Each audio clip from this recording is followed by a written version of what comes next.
Motivasi sejak dini perlu diberikan kepada generasi muda untuk berani terjun ke dunia wirausaha. Generasi muda diharapkan jangan takut mencoba hal baru, terus berinovasi dan berkreativitas. Hal tersebut disampaikan oleh penggerak wirausaha Sayu Ketut Sutrisna Dewi. Menurutnya, motivasi untuk berwirausaha sangat penting diberikan sejak dini. Dari sanalah generasi muda mampu melirik peluang-peluang usaha potensial.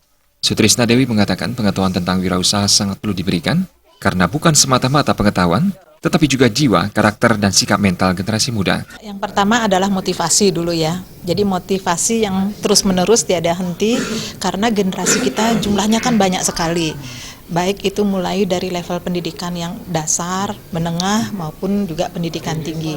Jadi motivasi secara terus-menerus, dengan motivasi itu nanti mereka akan bisa menemukan sendiri peluang-peluang usaha. Pendidikan kewirausahaan itu perlu dilakukan sejak dini karena wirausaha itu bukan semata-mata menyangkut tentang bisnis, tetapi menyangkut tentang jiwa, tentang karakter, tentang sikap mental. Misalnya disiplin, berani, bertanggung jawab, itu kan karakter yang harus dibentuk dan ada di semua profesi.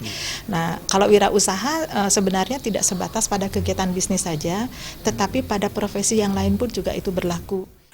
Kedepannya, dengan semakin banyaknya seminar maupun motivasi tentang kewirausahaan, generasi muda diharapkan lebih terpacu lagi untuk terjun